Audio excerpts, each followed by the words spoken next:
इजाज़त मिलने के बाद फिर घर में जाओ। ये हुक्म नबी अलैहिस्सलाम ने जब सहाबा किराम के सामने बयान किया तो एक सहाबी कहने लगे, या रसूल अल्लाह सल्लल्लाहु अलैहि वसल्लम, मैं और मेरी माँ बस हम दोनों घर में रहते, तीसरा कोई नहीं है, तब भी मैं इजाज़त लूँ? तो फरमाया हाँ। फिर पूछा, फिर कहा कि हज़रत मैं तो हर वक्त मेरी माँ की खिदमत करता रहता हूँ, तो भी मैं इजाज़त लूँ? तो नबी अलैहिस्सलाम ने फरमाया, अतुहिब्बु अन तराहा उर्यानतन, क्या तुम अपनी माँ को नंगा देखना चाहते हो? तुम किसी काम के लिए आ रहे हो सकता है कि तुम्हारी माँ कपड़े बदल रही हो, तुम्हारी माँ गुस्ल कर रही हो, या किसी काम में ऐसे मसरूफ़ हो, और तुम ऐसे ही बेधड़क बगैर इजाज़त के चले जाओगे तो तुम्हारे माँ के बदन पर, सतर पर नज़र पड़ जाएगी। तो फरमाया कि नहीं, माँ का घर हो तब भी तुम इजाज़त लेकर के जाओ, बगैर इजाज़त के न जाओ। अल्हम्दुलिल्लाह अल्हम्दुलिल्लाहि वस्सलातु अला नबी व अला आलिहि व सहबिहि अल-मुतअद्दिबीन बिआदाबि। अम्मा बअदु, अऊज़ु बिल्लाहि मिनश शैतानिर रजीम। बिस्मिल्लाहिर रहमानिर रहीम। या अय्युहल्लज़ीना आमनू ला तदखुलू बुयूतन गैरा बुयूतिकुम हत्ता तस्तअनिसू व तुसल्लिमू अला अहलिहा, ज़ालिकुम खैरुल लकुम लअल्लकुम तज़क्करून। ऐ ईमान वालों, अपने घरों के अलावा किसी दूसरे घर पर जाओ तो बग़ैर इजाज़त के मत दाखिल हो। इजाज़त मिलने के बाद घर वालों को सलाम करो, ये तरीक़ा तुम्हारे लिए बेहतर है। उम्मीद है कि तुम इस नसीहत पर अमल करोगे। जिन असबाब और जिन कामों की वजह से मुआशरे में, समाज में, सोसाइटी में बेहयाई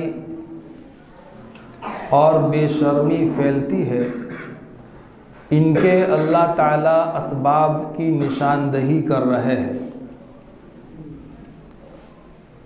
कि अगर तुम इन नसीहत पर अमल करोगे, इन बातों को ध्यान में रखोगे, तो मुआशरे से, समाज से बेशर्मी का कोई काम नहीं होगा। वो कौन से असबाब, वो कौन से काम है जो अल्लाह ताला इस 27 नंबर की आयत में फरमाते हैं कि जब भी अपने घर के अलावा किसी दूसरे के घर पर जाने की नौबत आए तो बग़ैर इजाज़त के मत जाओ, और फिर उसके बाद घर वालों को सलाम करो। इस आयत मुबारका में बहुत अहम और बहुत इम्पोर्टेंट बातें अल्लाह ताला बयान कर रहे हैं। अच्छा, पहली बात ये समझे कि घर में जाए तो जाने की इजाज़त क्यों ले? किसी के घर में जाने के लिए इजाज़त का क्या मतलब, क्या वजह?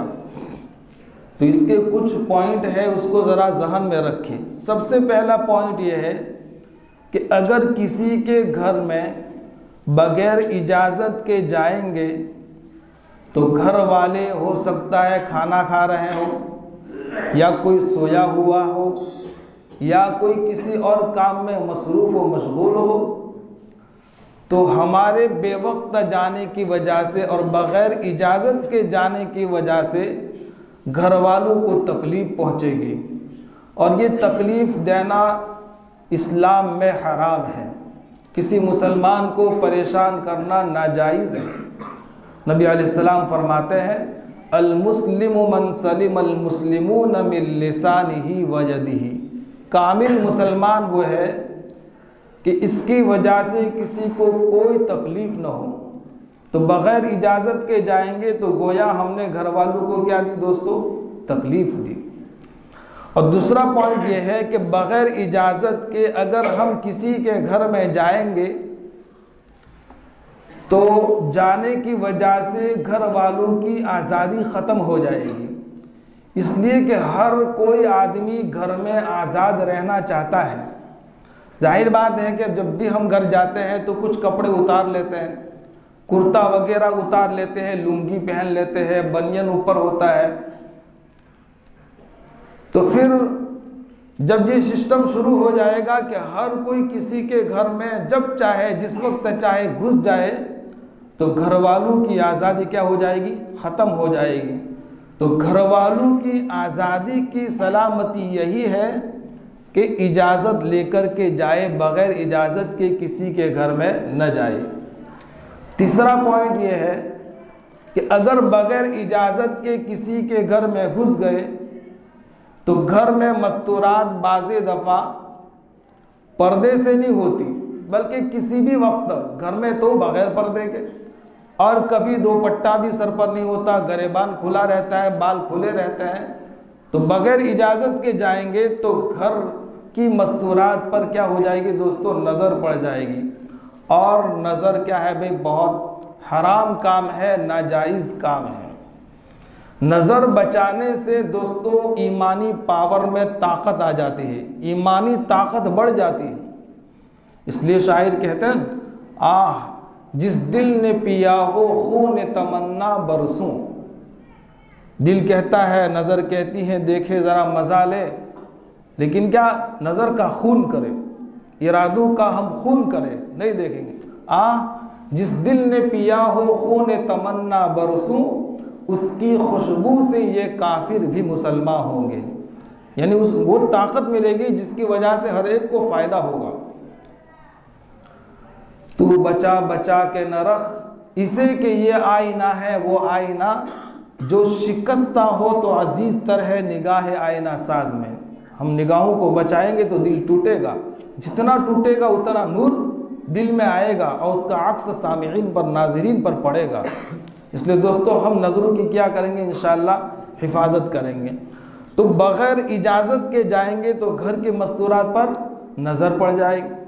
और चौथा पॉइंट यह है कि बग़ैर इजाज़त के जब हम घर में चले गए तो जाहिर बात है कि वो आदमी, घर वाले घबरा जाएंगे, अरे यार ये बीच में कौन आ गया, ये कबाब में हड्डी कौन बन गया, और उसने भंग पार डाला, हमारा अच्छा काम था उसको बिगाड़ दिया, ये कौन अचानक आदमी आ गया। अगर बाज़े दफ़ा हम कोई काम लेकर के जा रहे होते हैं तो वो काम नहीं होता, कोई वकील है, कोई जज है, कोई काम करने के लिए हम जा रहे हैं तो बग़ैर इजाज़त के घुस गए, तो बग़ैर इजाज़त के जाने की वजह से एक तो हमारी शख्सियत पर दाग लगेगा, कहा कि ये बेअखलाक आदमी है, बद अखलाक आदमी है, कहता बहता नहीं है, वैसे ही घुस जाता है। इसलिए फरमाया कि बग़ैर इजाज़त के हम किसी के घर में नहीं जाएंगे। दूसरी बात यह है कि जब जाए तो इजाज़त कैसे ले, इजाज़त लेने का तरीक़ा क्या हो। तो फरमाया कि जो मकानात ऐसे हो, जो घर ऐसे हो कि बाहर से ज़ोर से हम सलाम करेंगे तो आसानी के साथ आवाज़ घर में पहुंच जाती हो, तो फिर हम कहेंगे अस्सलामु अलैकुम व रहमतुल्लाह, सलाम करें। जाहिर बात है कि जब हम सलाम करेंगे तो घर वाले पूछेंगे भाई कौन, तो बाज़े दफ़ा हम क्या कहते हैं कि मुँह। हदीस में हुक्म है, हज़रत जाबिर रज़ी अल्लाह ताला अन्हु नबी अलैहिस्सलाम के दरवाज़े पर आकर के सलाम करने लगे। फिर आपने पूछा कौन, तो हज़रत जाबिर रज़ी अल्लाह ताला अन्हु फरमाते हैं अना, यानी मैं। फिर फरमाया कौन, तो कहा अना, मैं। तो नबी अलैहिस्सलाम ने नाराज़गी का इजहार किया और बाहर आए, क्या मैं करते हो, तुम्हारा नाम नहीं है, तुम्हारा नाम क्या है, कहा कि जाबिर। तो फिर जाबिर कहो, अपना नाम, अपना पूरा एड्रेस और अपना पूरा सरनामा बयान कर दो। लेकिन बाज़ी दफ़ा होता क्या है कि हम इस तरीके से, और फिर बाज़ी दफ़ा यूँ भी कहते कि लोग भूल गए, हम इतने अनजाने हो गए।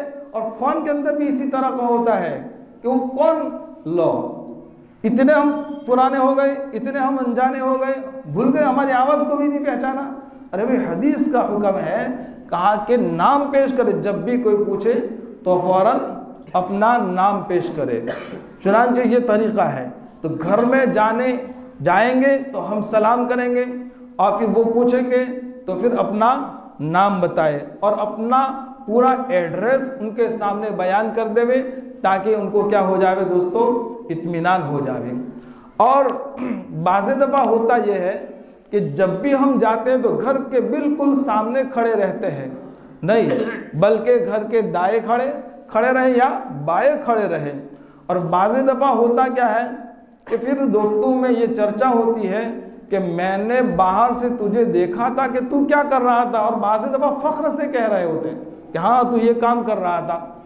हालांकि हदीस में है कि कोई ताके, कोई झांके तो उसकी आँख को फोड़ दो, उसकी आँख को फोड़ दो। ये ताक झांक क्यों करता है? नहीं, ताकना झांकना नहीं है, बल्कि साइड में खड़े रहे, एक तरफ खड़े रहे और फिर सलाम करें, और फिर अंदर से पूछेंगे तो फिर अपना क्या करेंगे भाई, एड्रेस बयान करेंगे। और बाज़े घर ऐसे होते हैं कि बाहर से जब हम सलाम करते हैं तो अंदर आवाज़ नहीं जाती, जैसे फ्लैट की शक्ल में होते हैं। तो फिर वहाँ क्या तरीक़ा है? तो भाई वहाँ घंटी होती है, घंटी बजाएंगे तो फिर वो कहेगा कौन, तो हम इजाज़त लेंगे कि भाई मैं अंदर आना चाहता हूँ, आ सकता हूँ। और घंटी ना हो तो दरवाज़ा खटखटाए। तो फरमाया हदीस में है कि दरवाज़ा सहाबा किराम जब भी अल्लाह के रसूल के दरवाजे पर जाते थे तो नाखून के ज़रिए ऐसे या फिर ऐसे दरवाज़ा खटखटाते थे। और हम लोग क्या करते हैं कि भाई घंटी का बटन दबाया तो फिर छोड़ते, और अंदर तो पुकारा, बस क्या ये क्या शोर हो रहा, पूरा शोर और हंगामा हो जाता है। और बाज़े तो ऐसे होते हैं कि लात और बुक्कों से दरवाजे को बजाते रहते, खटखटाते रहते हैं। नहीं, ये तरीक़ा गलत है, बल्कि हम क्या करेंगे भाई, बोलो आहिस्ता से उसको दरवाज़ा खटखटाएंगे, फिर वो पूछेगा कौन, तो फिर अपना नाम बयान करें, और फिर उसके बाद इजाज़त मिल जावे तो सलाम करने के बाद घर में क्या हो जावे दोस्तों, दाखिल हो जावे। देखिए हमारी शरीयत कितनी पाकीज़ा और कितनी बारीक है।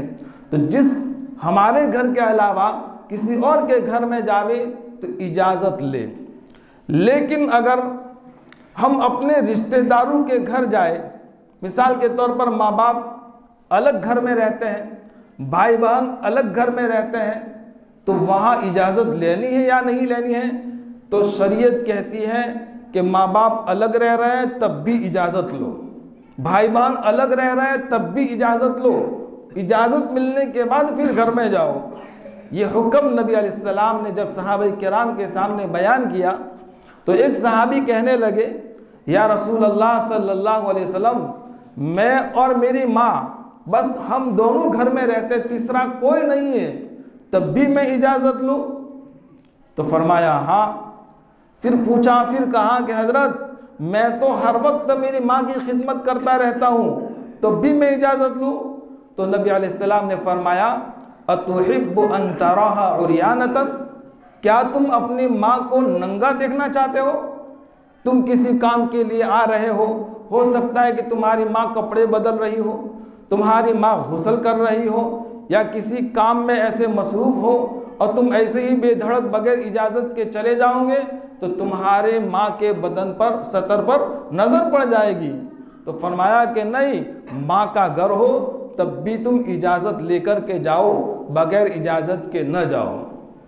हमारे भाई अलग रहते हैं तो वहाँ पर भी बहन अलग रह रही है अपने खाविन के साथ, तो फरमाया कि हर एक के यहाँ इजाज़त लेकर जाए। और एक घर ऐसा है कि जिसमें सिर्फ मियाँ बीवी रहते हैं, तो मुस्तहब यह है कि शौहर को चाहिए, मियाँ को चाहिए कि वो अपनी बीवी से इजाज़त ले ले। मुस्तहब यह है कि उससे इजाज़त ले ले। हाँ, एक घर ऐसा है कि जहाँ इजाज़त लेने की कोई ज़रूरत नहीं है, यानी जिस घर में कोई रहता नहीं है, वो खाली मकान है, तो वो आदमी उस घर में जाता है तो बग़ैर इजाज़त के जा सकता है। वरना अपने घरों में जावे तब भी इजाज़त ले, और अपने अलावा पार्कों के घर में जावे, दूसरों के घरों में जावे तो वहाँ पर भी इजाज़त ले और फिर उसके बाद क्या करे भाई, सलाम करे। ये तरीक़ा नबी अलैहिस्सलातु वस्सलाम ने खुद करके बतलाया। आगे वजाहत आ रही है, आगे फरमाते हैं फ़इल्लम तजिदू फ़ीहा अहदन फ़ला तदख़ुलूहा हत्ता युअज़न लकुम। फिर अगर तुम वहाँ किसी को न पाओ तो बग़ैर इजाज़त के भी दाखिल न हो। इस आयत मुबारका में फरमाया, कहा कि जो घर ऐसा है कि वहाँ कोई नज़र नहीं आ रहा, आदमी ने आवाज़ दी लेकिन आवाज़ सुनाई नहीं दे रही, बातों की भी आवाज़ नहीं आ रही, तो वो समझा कि शायद घर में कोई नहीं है। यूँ समझकर के वो आदमी अंदर जाने की कोशिश करता है। फरमाया उसको भी चाहिए कि जब तक इजाज़त न मिले तब तक ऐसे घरों में भी अगरचे आवाज़ नहीं आ रही, ऐसा लग रहा है कि घर में कोई नहीं है, हो सकता है कि भाई बहुत आखिरी कमरे में हो या इधर उधर किसी कमरे में मसरूफ़ हो, और अगर हम घर में घुस गए, जवान बेटी है, जवान बच्ची है, फिर बाहर आए तो घर का आदमी बाहर आ गया कि भाई तू कहाँ से आ रहा है, हालांकि घर में बेटी थी, या फिर पैसे रखे हुए थे और उसमें कुछ कम हो गए तो हमारे जाने की वजह से हम पर इल्ज़ाम लगेगा तू घर में घुसा था, बता तूने ही चोरी की है। इसलिए शरीयत का हुक्म है कि ऐसे घरों में भी जब तक इजाज़त न मिले तब तक नहीं जाना चाहिए, इजाज़त के बाद ही घर में जाना चाहिए। देखिए हदीस में बड़ा अजीब वाक़या बयान किया है कि एक मरतबा नबी अलैहिस्सलातु वस्सलाम हज़रत सअद रज़ियल्लाहु ताला अन्हु के मकान की तरफ तशरीफ़ ला रहे थे। तो हज़रत सअद रज़ियल्लाहु ताला अन्हु ने देखा कि मानो न मानो नबी अलैहिस्सलाम मेरे घर की तरफ आ रहे हैं तो ज़रूर मेरे घर में तशरीफ़ लाएंगे। दूर से ऐसा महसूस किया और ज़रा करीब आए, देखा कि हाँ अब तो अल्लाह के रसूल मेरे घर में तशरीफ़ ला रहे हैं। जैसे ही अल्लाह के रसूल सल्लल्लाहु अलैहि वसल्लम घर के दरवाज़े पर आए तो नबी अलैहिस्सलाम ने कहा मैं घर में आना चाहता हूँ, आ सकता हूँ? अस्सलामु अलैकुम व रहमतुल्लाह भी कहा 3 मरतबा। और हज़रत सअद रज़ियल्लाहु तआला अन्हु दरवाजे के पीछे खड़े छुप गए और फिर नबी अलैहिस्सलातु वस्सलाम के हर सलाम का जवाब देते रहे, लेकिन आहिस्ता से, ज़ोर से सलाम का जवाब दिया नहीं। हज़रत सअद रज़ियल्लाहु तआला अन्हु बड़े होशियार थे और नबी अलैहिस्सलातु वस्सलाम की सलामती की दुआ को लेना चाहते थे। सलाम क्या है भाई? दुआ है, अस्सलामु अलैकुम व रहमतुल्लाहि, तुम पर सलामती हो, रहमतें हो, बरकतें हो। कब तक के लिए दोस्तों? जन्नत में जाने तक के लिए। और अंग्रेज लोग क्या कहते हैं सुबह के वक्त को? Good morning. तो शाम और दोपहर का तो क्या हो जावे? सत्यानाश जावे। और हमारा मजहब कितना प्यारा है, कितनी ज़बरदस्त अल्लाह के रसूल ने अफ़शुस सलाम बैनकुम, आपस में सलाम का रिवाज दो। सहाबाए किराम तो सलाम पर इतनी मुवाज़बत और पाबंदी करते थे कि जब साथ में जाते तो कहते ज़रा तुम आगे से आओ, मैं वहाँ से आता हूँ। कोई दरख्त आ गया तो आगे मिल करके फिर सलाम करते थे। तो सलाम में पहल, ये भी किब्र से बरी आदमी होता है, तकब्बुर से पाक आदमी कहा गया है, इसलिए हम सलाम में पहल करें। बाज़ दफ़ा हम दूसरे साथी के सलाम का इंतज़ार करते हैं कि वो सलाम करेगा फिर मैं जवाब दूंगा, नहीं, बल्कि हमारी ये पहल हो कि हम क्या करेंगे दोस्तों? सलाम करेंगे। दारुल उलूम देवबंद के नाज़िम तालीमात थे हज़रत मौलाना एजाज़ अली रहमतुल्लाह अलैह किसी ज़माने में, तो उनकी भी बड़ी आदत थी कि हर वक्त तलबा को, हर किसी को सलाम में पहल कर, इनसे पहले कोई सलाम कर ही नहीं सकता था। तो कुछ तलबा ने कहा कि देखो हजरत आ रहे हैं, आज तो हम इनसे पहले सलाम कर लेते हैं। तो कुछ दीवार की आड़ में तलबा छुप गए कि जैसे ही ज़रा दूर करीब आएंगे तो हम कहेंगे अस्सलामु अलैकुम व रहमतुल्लाह। तो कहा कि जैसे ही हजरत पहुँचे, इससे पहले हजरत ने तलबा से कह दिया अस्सलामु अलैकुम व रहमतुल्लाह। तो तलबा ने कहा कि अब इनसे सलाम में पहल कर सकते नहीं हैं। बड़े मुतशद्दिद थे, यानी तलबा के हक़ में सख्त थे, क्योंकि तलबा को पढ़ाना चाहते थे और तलबा को आगे बढ़ाना चाहते थे। कभी हंसते नहीं थे, कभी हंसते किसी तालिब इल्म को देखा नहीं है। लेकिन मदरसे में एक किताबुल्लाह नाम का तालिब इल्म था। किताबुल्लाह यानी बुखारी शरीफ, कितनी इतनी होती है ना भाई, कि बुखारी शरीफ उठाता तो सर से लेकर पाँव तक आ जाती, यानी नाटा था, कद उसका बहुत छोटा था, किताबुल्लाह उसका नाम था। वो तलबा को हंसाता रहता था, पढ़ने वालों को मुखिल करता था, तलबा को पढ़ने नहीं देता था पढ़ने वालों को। तो हज़रत से उस वक्त नाज़िम तालीमात से जो मौलाना एजाज़ उनसे शिकायत कर दी। तो हज़रत ने उसको बोला, इधर आ, आइंदा तेरी शिकायत आई तो तेरे सोने की जो सीट है वो काट दूंगा। तो वो कहने लगा, हज़रत कोई बात नहीं, मैं तो अलमारी में सो जाऊंगा। तो वो अलमारी जितना था। तो उस वक्त मौलाना के दांत जाहिर हुए और उस वक्त हंसे। इससे पहले तलबा ने कभी भी इनको हंसते देखा नहीं। खैर, ये हर गोलेरा रंगो बुई दिगर रस्ता कहते हैं, हर फूल की खुशबू अलग होती है। कोई बुजुर्ग एकदम खामोश है, आखिरत का खौफ, और कोई बुजुर्ग ऐसे होते जो हंसते चेहरे होते हैं। जो हंसता नहीं है तो यूँ नहीं कहने का कि ये तो हंसते ही नहीं, ये तो मुस्कुराते नहीं, ये तो नबी अलैहिस्सलाम की सुन्नत के खिलाफ है। नहीं दोस्तों, हर फूल की खुशबू क्या होती है, अलग होती है। हर एक का एक मिजाज होता है।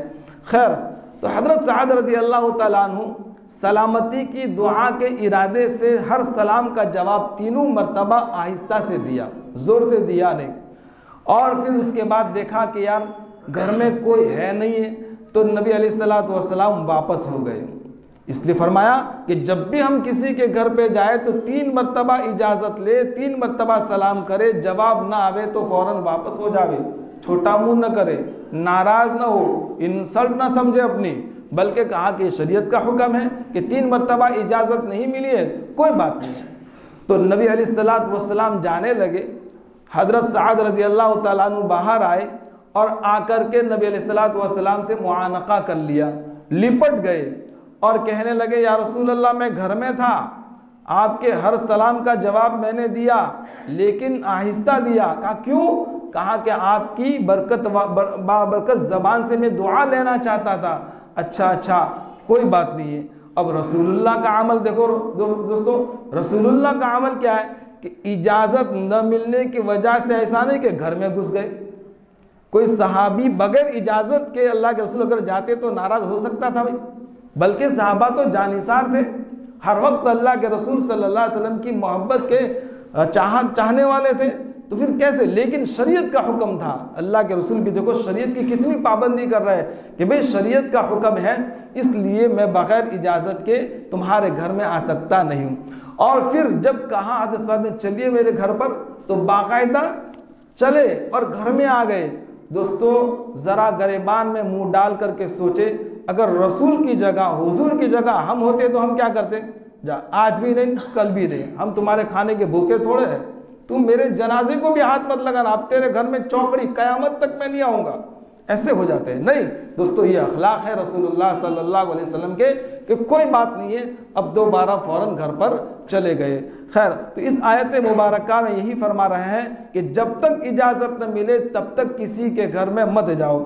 आगे फरमाते हैं, व इन क़ील लकुम इरजिउ फरजिउ, और जब कहा जाए वापस हो जाओ तो फरजिउ, वापस भी हो जाओ। ये तुम्हारे लिए बेहतरीन पाकीज़ा तरीक़ा है।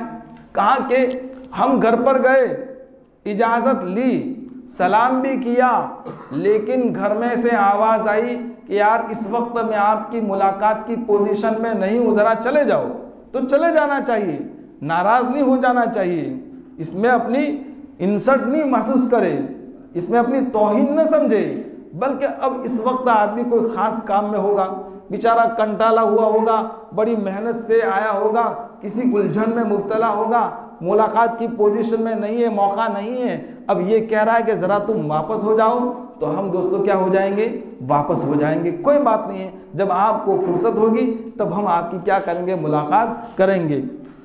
वल्लाहु बिमा तअमलून अलीम। अल्लाह तबारक व तआला उन तमाम कामों को जो तुम करते हो अच्छी तरह जानते हैं कि तुम शरीयत के मुताबिक काम करते हो या नहीं करते हो। दोस्तों, ये ज़िंदगी अल्लाह ताला ने मुझे और आपको दी है, शरीयत पर अमल करने के लिए दी है। वरना इस वक्त देखिए कि धड़ाधड़ लोगों की मौतें हो रही है और बड़ी आसानी से लोग मर जा रहे हैं। हमारे गांव में 2 दिन पहले मंजूर भाई सुनसरा का वाक़या बना कि बाइक से आ रहे थे और गांव का जो गेट है वहां दाखिल हुए खली में, और फिर आके चकराने लगे और बाइक को आहिस्ता किया और वहीं बैठ गए और पेशाब हो गया। तो हिंदुओं ने कहा कि भाई बीमार हो गए, कोई था नहीं, दोपहर का वक्त था। तो एक गले वाले मौलवी अमजद आए और फिर उसके बाद इन्होंने कहा कि इनको फटाफट दवाखाने ले जाओ। दवाखाने ले जाने से पहले उसी वक्त उनका इंतकाल हो गया। कोई दुख नहीं, जैसे हमारे यूनुस भाई को जो इंतकाल हुआ, कोई परेशानी नहीं, कोई बीमारी नहीं, लेकिन अचानक चले गए। तो मालूम हुआ दोस्तों, मौत का फरिश्ता इज़ा जाअ अजलुहुम ला यस्तअखिरूना साअतम वला यस्तक़दिमून, आता है एक कदम न पीछे हटता है, एक कदम न आगे हटता है। वो दोस्तों अमल का वक्त है, हम अमल कर लेंगे तो फिर मरने के बाद कोई अमली ज़िंदगी नहीं है, वो तो दारुल जज़ाई जज़ा है, यानी बदले का घर है, बदले का मौका उस वक्त होगा। इस वक्त हम अमल करेंगे दोस्तों, हमारी दुनिया भी आबाद होगी और आखिरत भी क्या होगी दोस्तों, आबाद होगी। आगे फरमाते हैं लैसा अलैकुम जुनाहुन अन तदखुलू बुयूतन गैर मस्कूनतिन फीहा मताउल लकुम, तुम पर कोई गुनाह नहीं है कि तुम दाखिल हो ऐसे घरों में जिसमें कोई रहता न हो, जिसमें तुम्हारा सामान हो, और अल्लाह ताला जानते हैं जो कुछ तुम खुल्लम खुल्ला करते हो और चुपके चुपके करते हो, अल्लाह ताला अच्छी तरह जानते हैं। हज़रत अबू बकर सिद्दीक़ रज़ी अल्लाह ताला अन्हु ने नबी अलैहिस्सलातु वस्सलाम से कहा कि या रसूल अल्लाह सल्लल्लाहु अलैहि वसल्लम, हम हर वक्त अहले कुरैश जो मुल्क शाम की तरफ, सीरिया की तरफ सफ़र कर रहे होते हैं साल में 2 मरतबा, तो बीच में मेहमान खाने आ रहे होते हैं, जिसमें मेहमान खाने और ऐसी जगह आ रही होती है कि जहाँ कोई रहता नहीं है, लेकिन हम मेहमान कुछ देर ठहरते हैं और फिर चले जाते हैं। तो क्या ऐसी जगहों में हम इजाज़त लें? तो नबी अलैहिस्सलाम ने तो अल्लाह ताला का ये हुक्म बयान किया, कहा कि जहाँ कोई रहता ना हो और ये प्रॉपर्टी आम पब्लिक की हो, जैसे कि मस्जिद किसी ख़ास आदमी की नहीं है बल्कि हर ईमान वाले की है, मरकज़ हर एक के लिए है, खानका हर एक के लिए है, मदरसा हर एक के लिए, आम पब्लिक के लिए है, तो जब चाहे जिस वक्त चाहे जाना चाहे वो जा सकता है। लेकिन याद रहे कि वहाँ के जो उसूल और ज़ाब्ते हैं उन पर अमल करना तो ज़रूरी है कि भाई इस वक्त लाइट बंद हो जाएगी तो फिर बंद हो जाए। मस्जिद के बैतुल खला गांव वालों को इस्तेमाल नहीं करने, ये तो बाहर वालों के लिए, जमात वालों के लिए है, और कोई नमाजी आदमी परेशान है उसके लिए है। लेकिन होता क्या है, हमारे यहाँ भी नंदासन में देखा गया कि बाहर बैठे रहते हैं और जब भी इस्तिंजा का तकाजा होता है तो मस्जिद के इस्तिंजा खाने इस्तेमाल करते हैं। हालांकि घर के इस्तिंजा खानों को इस्तेमाल किया जाए, मस्जिद तो अल्लाह का घर है, ये तो सिर्फ नमाजी के लिए, इसलिए बगैर नमाज के वक्त मस्जिद का ठंडा पानी बाहर नहीं ले जा सकते, ये तो सिर्फ मस्जिद के अंदर जो है वही पिएंगे। हमने छापी में काजी फारूक साहब दामद बरकातुहुल आलिया को देखा कि ठंडा पानी एक मरतबा इम्तिहान के दौरान मंगवाया तो बाकायदा मस्जिद में गए और मस्जिद में जाकर के पिया और फिर बाहर आ गए, मस्जिद के तहखाने में थे। तो फरमाया इतना एहतियात हमारे बुजुर्गान दिन कर रहे हैं, तो दोस्तों हम भी मस्जिद के इस्तिंजा खानों को, मस्जिद के वज़ू खानों को नमाज के अलावा इस्तेमाल न करें। हाँ, दीनी जो भी काम उस वक्त इस्तेमाल करें, लेकिन बाहर बैठे हैं, चौरायों पर बैठे हैं, गोदरे बैठे हैं और फिर इस्तिंजा का तक बातें कर रहे हैं और फिर यहाँ करके इस्तिंजा कर रहे हैं, नहीं, बल्कि कहाँ जाएंगे दोस्तों, घर जाएंगे। तो वहाँ के जो उसूल और कानून है उन पर हम सबको क्या करना है, अमल करना है। ये भाई सब सोए हुए हैं, कोई जिक्र कर रहा है, कोई तिलावत कर रहा है, नहीं, उस वक्त अब सब जिक्र करे, अब सब सो जावे, तो सोने वालों को इसमें क्या पड़ता है दोस्तों, खलल पड़ता है, एक जिक्र रुकावट बनता है, कुरान की तिलावत रुकावट बनती है। करना है तो आहिस्ता करें कि हमारे पढ़ने की वजह से किसी को तकलीफ न पहुँचे। तो नबी अलैहिस्सलातु वस्सलाम ने फरमाया कि आम पब्लिक आती जाती रहती है, तो वहाँ तो फिर किसी को किसी से इजाज़त लेने की कोई ज़रूरत, थोड़ी देर ठहरते हैं और आराम करने के बाद आगे बढ़ जाते हैं। तो फिर ऐसे मेहमान खानों में और ऐसी जगहों में इजाज़त लेने की कोई ज़रूरत नहीं है। चुनांचे इन आयतों का खुलासा और लुब्बे लुबाब दोस्तों यही है कि जब भी हम अपने घरों में जावे तब भी इजाज़त ले, कम से कम सलाम तो ज़रूर करें, अस्सलाम वालेकुम, या पैरों को ज़रा दबा दबा कर आवाज़ के साथ, ताकि घर वाले चौकन्ना हो जाए किसी ऐसे काम में। और अगर जॉइंट फैमिली है, भाई भी साथ में हैं, बहनें भी साथ में हैं, माँ बाप भी साथ में हैं, पूरा एक ख़ानदान एक साथ है, एक चूल्हा है, तो वहाँ तो सबके लिए कंपलसरी इजाज़त लेना ज़रूरी है।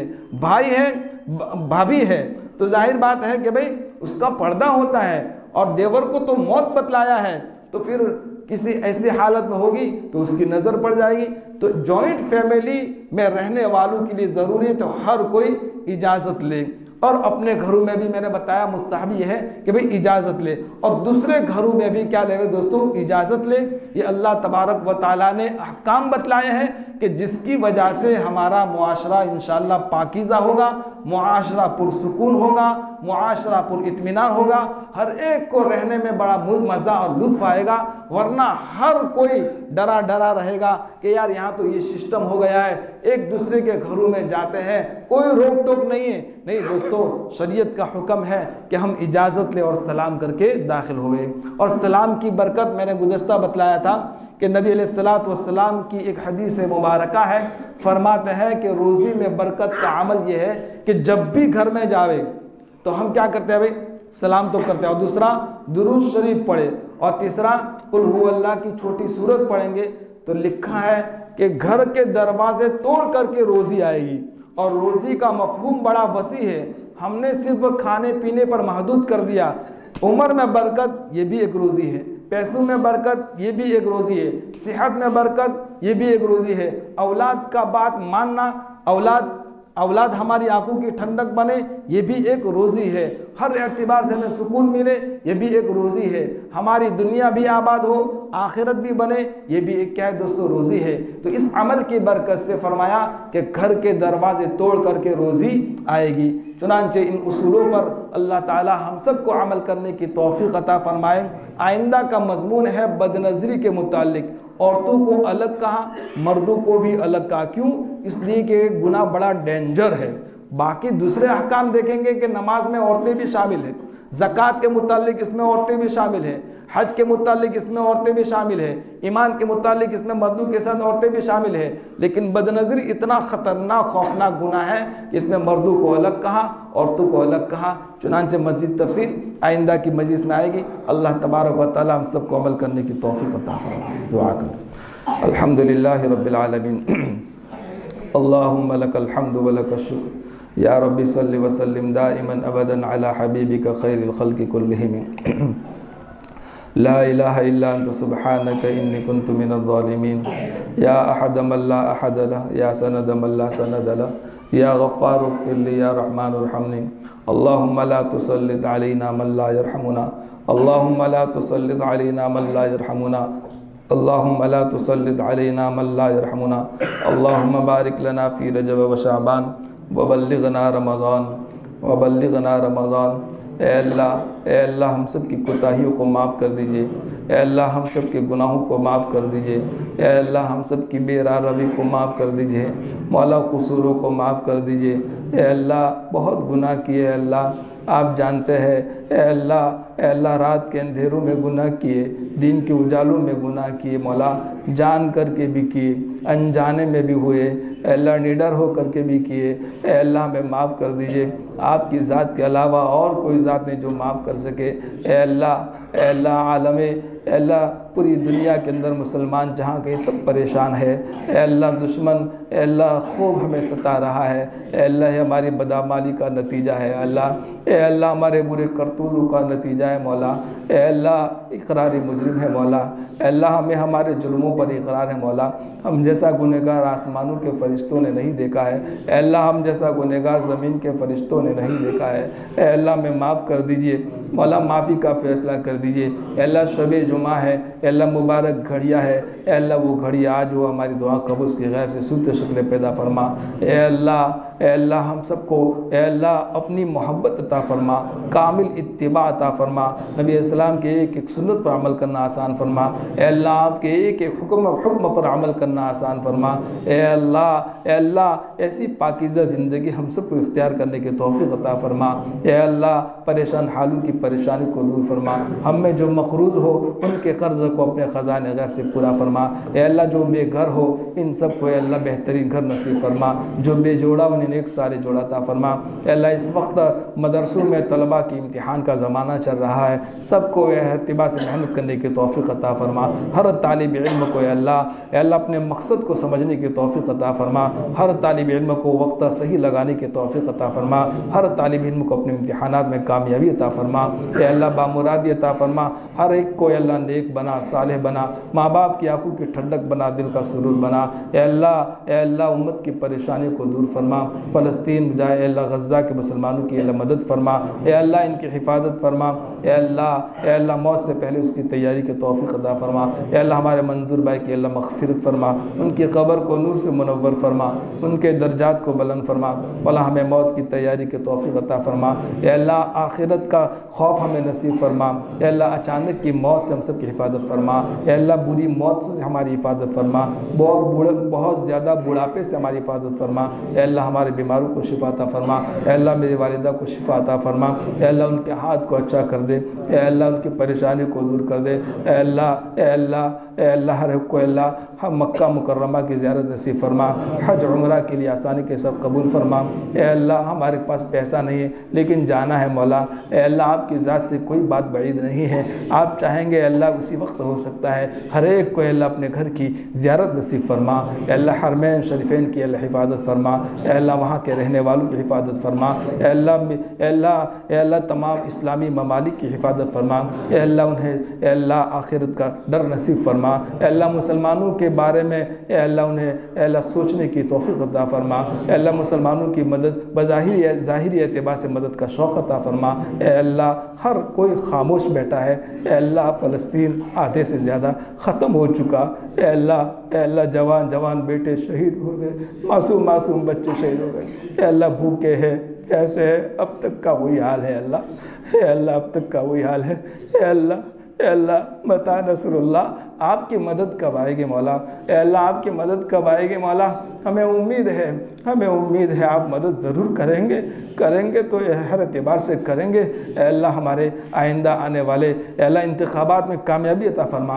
हमारे पड़ोस मुल्क के इंतखाबात में इस्लाम के खातिर उसकी गैब से सूरत शक्ल पैदा फरमा। हमारे मुल्क में भी अल्लाह ईमान, इस्लाम, आमाल, अल्लाह मदारिस, मसाजिद, खानका, दावत तबलीग के एतबार से अल्लाह इंतखाब हमारे हक़ उसकी गैब से सूरत शक्ल पैदा फरमा। अल्लाह हर एतबार से सबको कामयाबी अता फरमा। सिर्फ़ आपकी रज़ा के लिए हर काम करने की तौफीक अता फरमा। आपकी खुशनुदी के लिए दीन पर मर मिटना नसीब फरमा। अल्लाह तेरी राह में जो जमातें चल रही इनकी बेहतरीन मदद फरमा, बेहतरीन तरबियत फरमा। उनके घर वालों की अल्लाह हिफाजत फरमा। तेरी राह में जाना आसान फरमा। दीन की निस्बत पर कुर्बानी देना आसान फरमा। हर एक को हम सबको दावत की हकीकत नसीब फरमा। अल्लाह दावत का शौक़ और ज़ौक़ अता फरमा। हर एक की अल्लाह इनफिरादी इज्तिमाई तौर पर दीन की बात समझाना हमारे लिए आसान फरमा। अल्लाह हमारी दुआ को अपने फजल व करम से कबूल व मंजूर फरमा। जज़ल्लाहु अन्ना मुहम्मद अम्माहु सल्लल्लाहु अलैहि वसल्लम। सुब्हान रब्बिका रब्बिल इज़्ज़ति अम्मा यसिफून व सलामुन अलल मुरसलीन बिरहमतिका या अरहमर राहिमीन।